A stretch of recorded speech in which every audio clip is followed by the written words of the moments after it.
தெரியாதவங்க தெரிஞ்சுக்க சின்ன நிறைஞ்சனால சாங்கும் பாட முடியும், நீ கேட்டிருப்பீங்க. வேற என்ன உங்களால பண்ண முடியும்? அந்த சினிமால வந்து ஆக்டிங், சிங்கிங், டான்சிங் இது 3ம் பண்ணுவேன் நான். வேற எக்ஸ்ட்ரா கரிக்குலர் ஆக்டிவிட்டிஸ் வேற என்ன ஸ்போர்ட்ஸ் எல்லாம் உங்களுக்கு இன்ட்ரெஸ்ட் இருக்கா? இருக்கு. ஸ்போர்ட்ஸ்ல இருக்கு. ஆனா இப்போதைக்கு வந்து சினிமால தான் ஃபுல்லா நான் ஃபோக்கஸ் பண்ணிட்டு இருக்கேன். சினிமால தான். ஓகே. சினிமா மட்டும்தான். ஓகே. நீங்க வந்து ஃபுல்லா இது டப் ஸ்மாஷ் மாதிரி தான் பண்ணிட்டு இருக்கீங்க. தவிர ஓன் டைலாக்ல உங்களால பண்ண முடியல. அது ஏன் பண்ண மாட்டீங்க இன்ஸ்டால? ஓன் டயலாகும் இருக்கு. அதையும் பண்ணலாம். ஆனா, அது நெறைய எனக்கு ரொம்ப பயம் வந்துருச்சு. அது ஏன்னா நம்ம ஓனா ஏதாவது ஏன்னா அது கைட்லைன்ஸுக்கு மீறி ஏதாவது பண்ணிட்டோம்னா, நம்ம அக்கவுண்ட் என்ன ஆயிருமான்னு பயத்துல தான் ஓனானா நீங்க என்ன கெட்ட வார்த்தையா பேச போறீங்க? நீங்க நீங்க ஓன் டைலாக் கூட தேவையில்ல.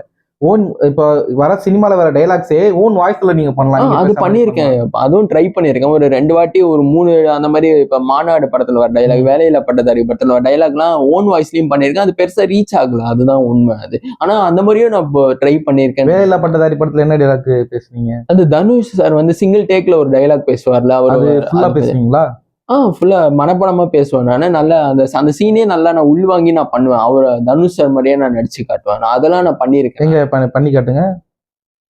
ஓகே. நீங்க கேமரா பார்த்து பண்ணுங்க. கேமரா பாத்து. ஏன்டா வெள்ள பண்ணி, எந்த வேலையும் செய்யாம, தகுதியான படிப்பும் இல்லாம, உங்க அப்பா பணக்காரங்கிற ஒரே காரணத்தினால நோகாம நேரா முதலாளி சீட்ல உட்கார்ந்த உனக்கே இவ்வளவு திமிரு இருக்கே.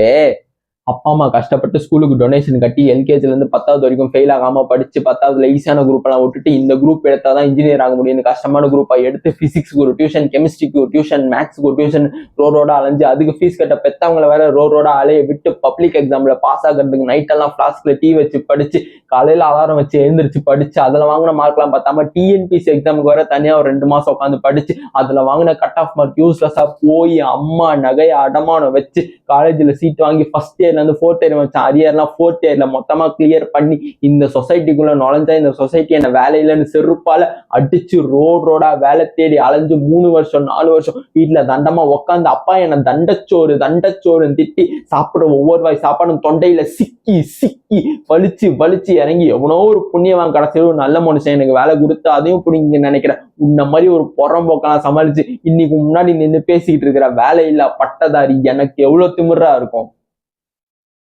Super super. இதெல்லாம் நீங்க பண்றீங்க. இந்த மாதிரி நீங்க வீடியோஸ் பண்ணீங்கன்னா அது ஒரு பாசிட்டிவ் கமெண்ட் வரதுக்கு சான்ஸ் இல்லை. ஏன்னா நீங்க டான்ஸ் ஆடுறீங்க. அது வந்து சரியா வராத பட்சத்துல ஆடியன்ஸ் வந்து உங்களோட ஃபாலோவர்ஸ் வந்து திட்டுறாங்க. நீங்க இந்த மாதிரி பண்ணீங்கன்னா உங்க டேலண்ட்டுக்கு வந்து அவங்க மதிப்பு கொடுக்கலாம் இல்லையா? இதெல்லாம் இந்த நான் மாதிரி ட்ரை பண்ணிட்டேன். பண்ணலாம்ல. இதெல்லாம் நான் டான்ஸுக்கு முன்னாடியே இதை நான் பண்ணியிருக்கேன். நான் இதெல்லாம் அப்பயே பண்ணிட்டேன் நானு. அதை பண்ணி முடிச்சு ஆக்டிங்ல வந்து ஆக்சுவலா எல்லாம் மேக்ஸிமம் ஆக்டிங் சம்பந்தமா எல்லாமே நான் பண்ணி முடிச்சுட்டேன். நான் பண்ணணும் இனிமேவும் நான் பண்ணுவேன். ஆனா இப்போ வந்து டான்ஸ்ல ஃபுல்லா கான்சென்ட்ரேட் பண்ணிட்டு இருக்கேன். இப்போதைக்கு டான்ஸ் இம்ப்ரூவ் பண்ணிட்டு இருக்கேன் நான். அதுதான் நான் சொல்ல வரேன். இந்த நீங்க சொன்னீங்களா இப்ப இந்த வீடியோ ஆக்டிங்லாம் இதெல்லாம் நான் அப்பயே பண்ணி முடிச்சிட்டேன். நான் 4 இயர்ஸ்க்கு முன்னாடியே இதெல்லாம் நான் பண்ணி முடிச்சிட்டேன் நானு. இப்போ வந்து இது பண்ணி முடிச்சதுக்கு அப்புறம் இப்ப டான்ஸ் பண்ணிட்டு இருக்கேன். இப்போ வந்து ஃபுல்லா நான் டான்ஸ்ல நான் கான்சென்ட்ரேட் பண்ணிட்டு இருக்கேன் இப்போ பாத்தீங்க. ஓகே. நீங்களே தனியா பிராக்டிஸ் பண்ணிக்கிறீங்களா? ஆமா. அதான் அந்த டான்ஸ் எல்லாம் நான் திரும்ப திரும்ப பார்ப்பேன். அவங்க அதை ஒரு வாட்டியும் அதை நான் பார்த்து இப்படிலாம் ஆடுறாங்கன்னா அந்த மூமெண்ட்ஸும் ப்ராக்டிஸ் பண்ணுவேன். நான் ரிகர்சல் பண்ணி அப்புறமா நான் அதை வந்து ஷூட் பண்ணும்போது நான் டேக் எல்லாம் நிறைய வாங்குவேன். நான் அதை வந்து நம்ம வந்து சிங்கிள் டேக்ல பண்றோமான்றது பெரிய விஷயம் இல்லை. நம்ம பண்றத பெஸ்டா கொடுக்கணும் அப்படி அதுதான் முக்கியம். ஸோ அதனால வந்து நான் நிறைய டேக்லாம் வாங்கியிருக்கேன். அதை தாண்டி நான் வந்து கடைசியா பெஸ்டா நான் பண்ணி கொடுத்துருவேன் நான். ஸோ அப்படிதான் டான்ஸ் அப்படிதான் பண்றேன். இப்போ வந்து நான் உங்களுக்கு ஒரு சீன் சொல்றேன். அந்த சீனை வந்து நீங்க நடிச்சு காட்டுங்க. உங்களோட மற்ற படங்களோட ரெஃபரன்ஸ் இல்லாம நான் சொல்ற சீன் நடிக்கிற மாதிரி. என்ன சீன்னா, உங்க ஃப்ரெண்டுக்கு வந்து ஒரு ஆக்சிடென்ட் ஆயிருச்சு. உயிருக்கு போராடிட்டு இருக்காரு. அதை வந்து நீங்க அந்த ஃப்ரெண்டை தூக்கிட்டு போயிட்டு நீங்க ஹாஸ்பிட்டல்ல சேர்க்குறீங்க. டாக்டர்ஸ்லாம் வந்து ட்ரீட்மெண்ட் என்ன மாதிரி ட்ரீட்மெண்ட் பண்ணலான்னு யோசிச்சுட்டு இருக்காங்க. பண்ணலாமா வேணாமா யோசிச்சுட்டு இருக்காங்க. அப்போ உங்க ஃப்ரெண்டுக்காக நீங்க அந்த டாக்டர்கிட்ட எப்படி நீங்க பேசி எமோஷனலா என்ன நீங்க பேசுவீங்கன்ற மாதிரி ஒரு சீன். அதை நீங்க எப்படி நடிச்சு காட்டுவீங்க? எப்படி நடிப்பீங்க அந்த சீனுக்கு? ஓகே. அந்த கேமரா பார்த்து சீன்.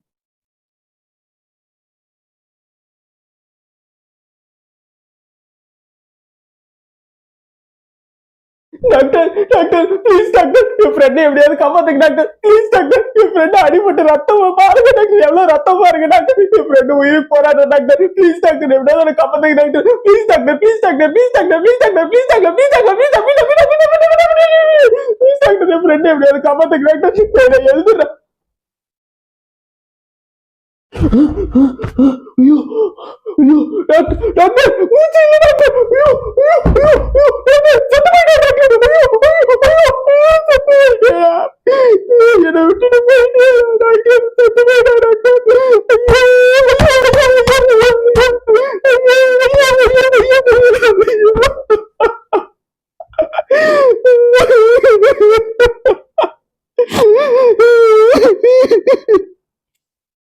ஓகே சூப்பர், நல்லா இருக்கு, சூப்பர். நான் இன்னொரு சீன் சொல்றேன், அதை நடிச்சு காட்டுங்க. உங்க கூட பழகின ஒரு ஃப்ரெண்டே இருக்கான். ஆக்சுவலா நீங்க வந்து ஒரு ஒரு சைக்கோ. உங்களுக்கு நீங்க வந்து உங்களுக்கு ஒரு கொலை பண்றது தான் ஒரு ஹாபியே, நைட் டைம்ல ஹண்ட் பண்றது தான் ஒரு ஹாபியே. அந்த மாதிரி ஒரு கேரக்டர் நீங்க. அந்த நேரத்தில் உங்க ஆள் கிடைக்கலன்றதால என்ன பண்றீங்க, உங்க ஃப்ரெண்டையே கடத்தி கொண்டு வந்து அவர்கிட்ட பேசி நான் இந்த மாதிரி அவங்ககிட்ட ரிவீல் பண்றீங்க. அவங்ககிட்ட நான் வந்து நல்லவன் தான், ஆனா எனக்குள்ள இந்த மாதிரி இது இருக்கு, எனக்காக நீ செத்து போ அப்படின்ற மாதிரி அவனை பண்ணி கொலை பண்ற மாதிரி ஒரு சீன். எதிரில் உட்காந்துக்கிட்டு இப்படி எதிரில் உட்காந்துக்கிட்டு கேமரா தான் ஃப்ரெண்டு, அதை பேசி இன்ட்ராகேஷன் பண்ணி கொலை பண்ற மாதிரி சைக்கோ பாத் மாதிரி. உங்களுக்கு உங்ககிட்ட சொல்லணுமா? அதை கேமரா பார்த்து சொல்லுங்க. கேமரா தான் ஃப்ரெண்ட். ஆமா, கேமரா தான் ஃப்ரெண்டு. ஓகே, டைம் எடுக்க, யோசிக்க டைம் எடுனா டைம் எடுத்துங்க. இல்ல இப்பயே பண்றேன். பண்ணுங்க.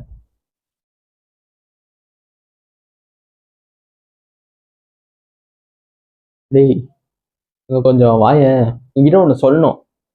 இது என்னன்னா, இவ்வளோ நாளா வந்து அந்த போலீஸ்காரங்க டிவி நியூஸ் எல்லாத்துலேயுமே வந்து அந்த கொடூரமான ஒரு அந்த சைக்கோவை தேடி கண்டுபிடிக்கிறேன், அவனை ஜெயிலில் போடுறேன், அவனுக்கு தண்டனை கொடுக்குறேன்னா பேசுறானுங்க. ஆனா இப்ப நான் உங்ககிட்ட ஒரு உண்மையை சொல்ல போறேன். இதுக்கப்புறம் உன்னால எங்கேயும் தப்பிக்க முடியாது, யாருக்கிட்டையும் போக முடியாது. ஆனா இதுவே உன் கடைசி ஆசையை நிறைவேற்றிக்கும். நான் ஏன் இப்படி சொல்றேன்னா, அந்த சைக்கோ வேற யாரும் இல்லை, நான் தான். என்னை எங்கேயோ பார்த்திருக்கேன்னு சொன்னியே, இன்னுமா என்ன தெரியல?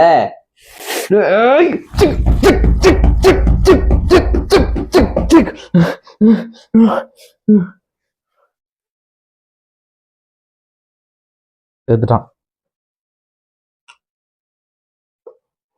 சாவடிச்சிட்டு சிகரெட் பிடிக்கிறேன் நான் கோபத்துல. ஓகே ஓகேவா சார்? Okay okay. இந்த மாதிரி நீங்க ஏதாச்சும் கிரியேட்டிவா நீங்களே சீன் மாதிரி யோசிச்சு நடிச்சு காட்டி கூட பண்ணலாம்ல. நீங்க சொன்னீங்க, உங்களுக்காக நான் பண்ணிட்டேன். நான் ஓன் கான்செப்டும் இருக்கு என்கிட்ட. ஓன் கான்செப்டா நீங்க என்ன மாதிரி நடிப்பீங்க, அது ஏதாச்சும் சீன் நடிச்சு காட்டுங்க. ஓன் கான்செப்ட்ல ஆல்ரெடி நீங்க ப்ராக்டிஸ் பண்ணத மாதிரி இருந்தாலும் ஓகே. ஓகே சார், நான் நடிச்சு காட்டுறோம். கேமரா பார்த்து நடிக்கிறேன் சார்.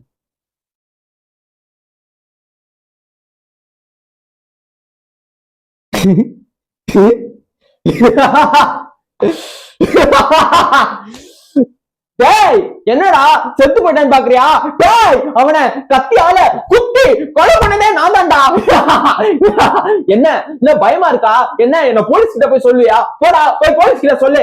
இவனை கொன்ன மாதிரி அந்த போலீஸ்காரனையும் கத்தியால குத்தி குத்தி குத்தி குத்தி குத்தி குத்தி குத்தி குத்தி குத்தி குத்தி குத்தி குத்தி குத்தி குத்தி கொல்லுடா. ஓகேவா? Super super. இது நல்லா நீங்க கேட்டீங்கன்னு இது ஓன் கான்செப்ட் நான் நல்லா ஆங்கரா பண்ணி காமிச்சேன்.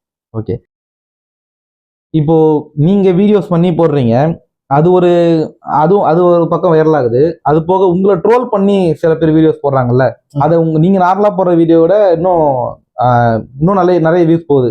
அதுக்கு இப்ப அந்த மாதிரி உங்களை ட்ரோல் பண்ணி வீடியோஸ் போடுறாங்க இல்லையா, அவங்களுக்கு நீங்க தேங்க்ஸ் சொல்லுவீங்களா இல்ல வந்து அது தப்புன்னு தான் சொல்லுவீங்களா நீங்க? அப்படி இல்ல, அது ட்ரோல் பண்ணி இப்ப வந்து என்ன மட்டும் ட்ரோல் பண்றது இல்ல, சினிமால இருக்கிற எல்லாருமே இந்த ஃபேஸ் பண்றாங்கல்ல. என்ன மட்டும் வந்து அவங்க பண்றது இல்ல. இப்ப வந்து பாத்தீங்கன்னா பெரிய பெரிய ஹீரோஸையும் வந்து அவங்கள வந்து இந்த மாதிரி சில பேரை வந்து அவங்களுடைய பேஜ்ல வந்து மீம்ஸ் பேஜ்ல எல்லாம் வந்து போடுவாங்க. அது அவங்களும் வைரல் ஆவாங்க, நானும் வைரல் ஆவேன். அது நம்மளால எதுவும் பண்ண முடியாது. அவங்க போட்டா நம்ம ஃபேமஸ் ஆகிறோம்ல, அதுவே நமக்கு போகணும் தான். நான் அது போடுறதுனால நம்மள 4 பேருக்கு தெரியுதுன்னா வந்து இது மூலியமா நம்மளுக்கு தெரிய வருதுன்னா அது வந்து தப்பு தான். அது தப்புன்னு நான் கரெக்ட்னு சொல்ல வரல. போடல.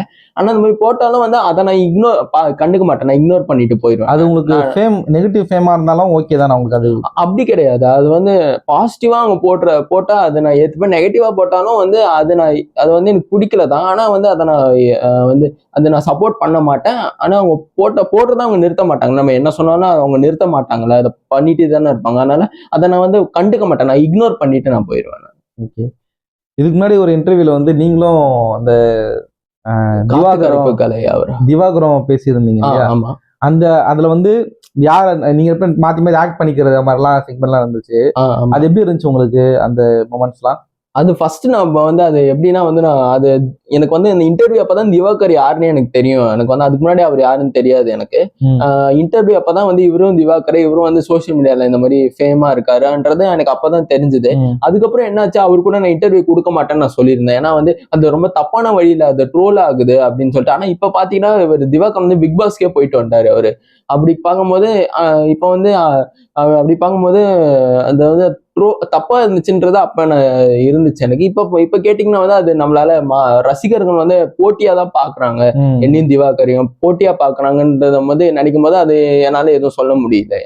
இப்போ வந்து நீங்க அக்செப்ட் நீங்க உங்களுக்கும் திவாகருக்கும் ஒரு போட்டி இருக்குன்ற ஒரு அக்செப்ட் பண்ணிக்கிறீங்களா? நான் சொல்லல, ரசிகர்கள்லாம் சொல்லிக்கிறாங்க. இப்ப நீங்க பாத்தீங்கன்னா இப்ப வந்து சிவகார்த்திகேயன் சார் விஜய் சேதுபதி சார் போட்டின்னு சொல்றாங்கல்ல, அந்த மாதிரி வந்து இப்ப என்னையும் வந்து அவரையும் வாட்டர்மெலன் ஸ்டாரையும் வந்து போட்டின்னு மக்கள் சொல்லிட்டு இருக்காங்க. ஆனா நான் வந்து போட்டியா நினைச்சது இல்லை அவரை.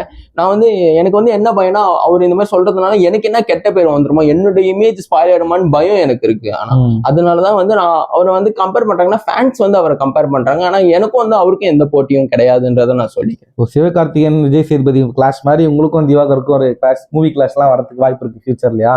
அது நம்ம முடிவு பண்ண முடியாது, ரசிகர்கள் கையில தான் இருக்கு. அந்த மாதிரி இருந்தா நீங்க ஒரு ஒரு ஃபேன் வார்லாம் நடக்கும். அது ஃபேன் வார்லாம் நடக்கிறதுக்கு வாய்ப்பு இருக்கு. அது ரசிகர்கள் கிட்டதான் நீங்க கேட்கணும். ஓகே. இப்போ உங்க கூட இன்டர்வியூ பண்ண ஒருத்தர் வந்து பிக் பாஸ் தாண்டி சில படங்கள்லயும் நடிக்க ஆரம்பிச்சிட்டாரு. நானும் படத்துல நடிச்சிருக்கேன். அவரு நடிச்ச படம் சீக்கிரமா ரிலீஸ் ஆயிடுச்சு. நான் நடிச்ச படம் இன்னும் ரிலீஸ் ஆகல. அவருக்கு முன்னாடில இருந்தே நான் படம் நடிச்சிட்டு இருக்கேன். ஆனா உங்களோட கொஞ்சம் எப்படி சொல்றது, பிக் பாஸ் லெவலுக்குலாம் அவரு போயிட்டாரு இல்லையா? எப்படி இருக்கு இந்த ஃபீலிங் இப்போ உங்களுக்கு? அவரு திவாகர் சார் நினைக்கும் போது நல்ல அவருடைய வளர்ச்சியை பார்த்து வந்து நல்ல எனக்கு வந்து ஓகே, இவரும் வந்து சினிமா பின்னணி இல்லாம இந்த வயசுலயும் வந்து அவர் இவ்வளவு சாதிச்சிருக்காரு. அவரு நல்லா சாதிச்சிட்டாரா? இல்ல, சாதிக்கல. அவர் வந்து பிக் பாஸ்க்கே போயிட்டாரு. இந்த வயசுல வந்து பிக் பாஸ்குள்ள நம்மலாம் போறதுக்கு நானும் ட்ரை பண்ணியிருந்தேன். ஆனா எனக்கு வாய்ப்புகள் கிடைக்கல. ஆனா அவருக்கு கிடைச்சிருக்கு. அதனால வந்து இப்ப படமும் அவர் நடிச்சிட்டு இருக்காரு. சோ அதனால வந்து நான் வந்து அவரை பத்தி எதுவும் தப்பாவும் நான் பேசினது இல்லை. அவரை நான் போட்டியாவும் நினைக்கல. அவர் வேலையை பாக்குறாரு, நான் என் வேலையை பாக்குறேன், அவ்வளவுதான். ஆனா நானும் பிக் பாஸ்க்கு நான் சொல்லிக்கிறேன், கண்டிப்பா நான் பிக் பாஸ்குள்ள ஒரு கண்டஸ்டன்டா நான் போயே தீர்வேன்றதை நான் உங்க முன்னாடி நான் சொல்லிக்கிறேன். நான் அடுத்த சீசன் 10 இல்ல சீசன் 11, 12 போனீங்கன்னா நீங்க என்ன மாதிரி ஒரு பெர்ஃபார்மரா இருப்பீங்க? எந்த பிக் பாஸ் கண்டஸ்டன்ட் வந்து உங்களுக்கு ஒரு இன்ஸ்பிரேஷன், அவர் மாதிரி நான் ஒரு கண்டஸ்டன்ட் பிக் பாஸ்ல இருப்பேன் அப்படின்ட்டு? எனக்கு கவின் சார் தான் வந்து இன்ஸ்பிரேஷன். கவின் உள்ள போய் லவ் பண்ணாரு, அது மாதிரிலாம் நீங்களும்? அப்படி நான் சொல்ல வரல. எனக்கு பிக் பாஸ்குள்ள போறது வந்து எனக்கு வந்து படத்துல வாய்ப்பு கிடைக்கணும், நான் சினிமால ஹீரோ ஆகணும், அந்த எண்ணத்தோட தான் நான் பிக் பாஸ்குள்ள போறேன். எனக்கு சினிமால எனக்கு ஃபேம் கிடைக்கணும், நான் சினிமால எப்படியாவது நான் நல்லபடியா ஒரு ஹீரோவா நான் ஆகணும் சினிமாலன்ற எண்ணத்தோட தான் நான் பிக் பாஸ்குள்ளேயே நான் போறேன்னு நான் சொன்னேன். எனக்கு வந்து சினிமால வாய்ப்பு கிடைச்சா எனக்கு சந்தோஷம் தான் பிக் பாஸ்குள்ள போனதுனால. ஸோ அதனால நான் பிக் பாஸை வந்து போய் நான் அந்த ஆப்பர்ச்சுனிட்டியை நான் நல்லபடியா யூஸ் பண்ணிப்பேன்றதை நான் சொல்றேன்.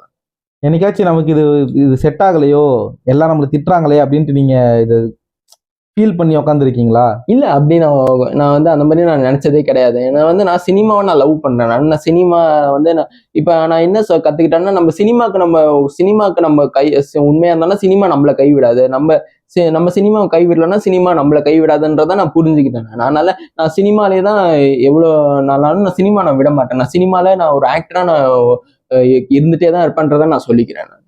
நிரஞ்சன் வந்து ஒரு மாஸ் படத்துல நடிக்கிறீங்க, ஒரு மார்க்ஸான ஆக்ஷன் படத்துல நடிக்கிறீங்க. நிரஞ்சனுக்கு வந்து யாரை வில்லனா போட்டா, நிரஞ்சனுக்கு ஈக்குவலா வில்லனா போட்டா நல்லா இருக்கும்னு நினைக்கிறீங்க? எனக்கு நானே வில்லனா நடிச்சேன். நீங்களே வில்லனா? ஆமா, நான் அந்த கோட் படத்துல நடிச்சார்ல விஜய் சார், அவரே ஹீரோ.